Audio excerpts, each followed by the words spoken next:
Assalamualaikum warahmatullahi wabarakatuh. Halo teman-teman semuanya. Sebelumnya, pernahkah teman-teman bertanya bagaimana Al-Quran memberikan jawaban terhadap tantangan di era modern? Nah, jadi pada akhir abad ke-19 ketika dunia Islam menghadapi kolonialisme dan kemunduran peradaban, dua tokoh besar menciptakan sebuah karya revolusioner yang mengubah cara berpikir kita dalam memahami Al-Quran. Mereka adalah Muhammad Abduh dan Muhammad Rashid Ridha dengan masterpiece mereka adalah Tafsir Al-Manar. Hari ini kita akan menjelajahi bagaimana dua intelektual muslim ini berhasil menciptakan metodologi tafsir yang tidak hanya relevan dengan zamannya, tetapi juga memberikan inspirasi bagi generasi penafsir hingga abad ke-21. Coba kita bayangkan bagaimana kondisi umat Islam pada akhir abad ke-19. Setelah berabad-abad mengalami kemunduran dan penjajahan oleh kekuatan barat, umat Islam merasakan krisis identitas yang amat mendalam. Agama mereka dikatakan kuno, budaya mereka dinodai, dan peradaban mereka tertinggal jauh dari kemajuan teknologi barat. Di tengah kegelapan inilah muncul gerakan kebangkitan Islam yang dipelopori oleh Jamaluddin Al-Afghani. Ia menanamkan semangat reformasi kepada murid-muridnya, termasuk Muhammad Abduh yang ketika itu berada di Mesir. Gerakan ini tidak hanya terjadi di Mesir, tetapi juga di India dengan Ahmad Khan dan berbagai negara muslim lainnya. Muhammad Abduh melihat bahwa umat Islam membutuhkan pemahaman Al-Quran yang fresh dan dinamis, tidak lagi terjebak dalam taklid buta, tetapi mampu menjawab tantangan modernitas dengan tetap berpegang teguh pada nilai-nilai universal Al-Quran. Di Al-Azhar, Abduh melihat langsung kebekuan sistem pendidikan Islam, metode bank hafal tanpa pemahaman, kurikulum yang terbatas, serta resistensi terhadap ide-ide pembaharuan. Dari pengalaman inilah ia membentuk visinya untuk melakukan reformasi. Selain itu, karir politiknya juga penuh drama. Ia sempat diasingkan karena dianggap menentang pemerintah, namun kembali dan menjadi mufti besar di Mesir hingga wafatnya pada tahun 1905. Muhammad Abduh ini lahir pada tahun 1849 di sebuah desa di Mesir dari keluarga sederhana. Perjalanan pendidikannya cukup unik.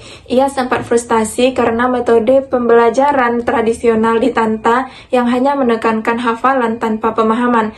Namun, setelah mendapat nasihat dari gurunya, ia berubah total dan menjadi pribadi yang haus akan ilmu. Baik, selanjutnya kita masuk ke biografi Muhammad Rashid Ridha. Jadi, beliau ini memiliki nama lengkap Muhammad Rashid bin Ali Ridha bin Muhammad Syamsuddin bin Muhammad Baharuddin Ibnu Manlah Khalifah.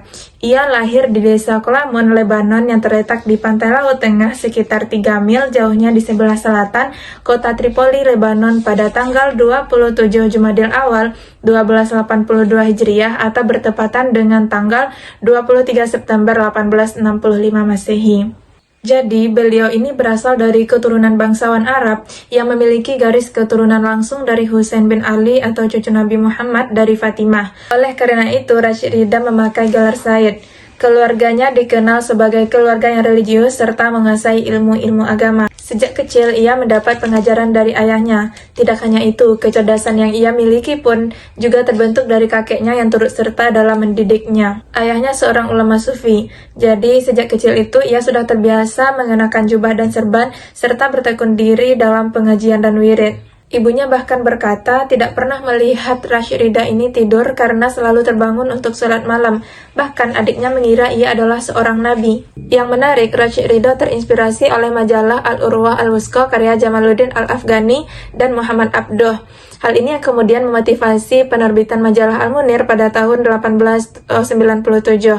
Ia menjadi murid setia Abduh dan meneruskan misi gurunya dan hingga wafat pada tahun 1935 dalam kecelakaan mobil sambil membaca Al-Quran. Kolaborasi antara keduanya dimulai dari kuliah tafsir Abduh di Al-Azhar yang selalu dihadiri oleh Rashid Ridha. Setiap penjelasan ia catat dengan teliti, kemudian ia susun dan dilakukan penerbitan di majalah Al-Manar. Inilah cikal bakal tafsir Al-Manar yang terdiri dari 12 jilid.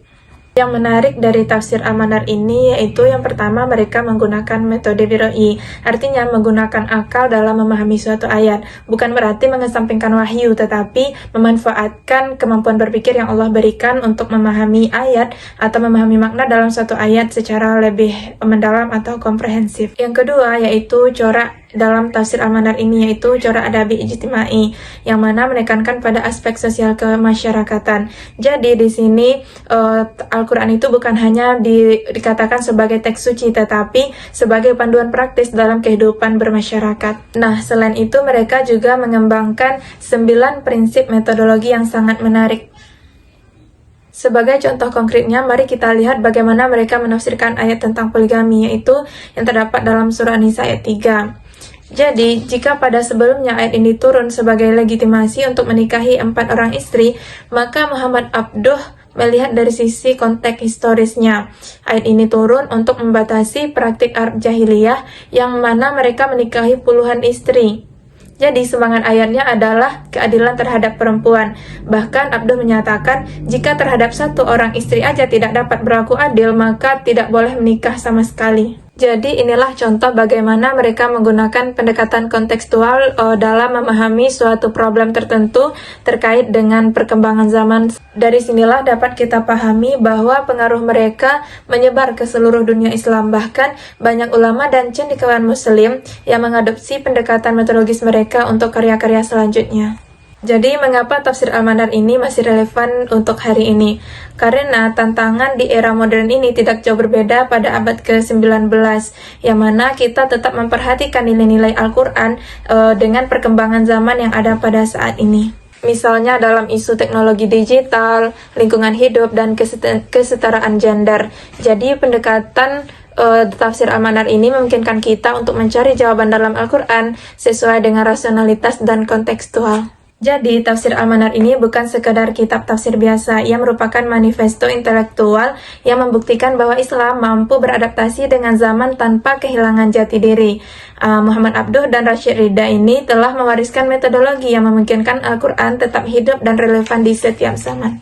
Warisan terbesar mereka bukan hanya terdiri dari 12 jilid, tetapi semangat reformasi yang menggabungkan autentisitas dengan modernitas, tradisi dengan inovasi, serta teks dan konteks. Sebagai generasi muda muslim saat ini, kita diundang untuk meneruskan semangat ini, mempelajari Al-Quran dengan cara yang kritis, rasional, namun tetap pada keimanan. Menjadikan Al-Quran bukan hanya sebagai kitab masa lalu, tetapi pedoman untuk masa depan. Terima kasih. Wassalamualaikum warahmatullahi wabarakatuh.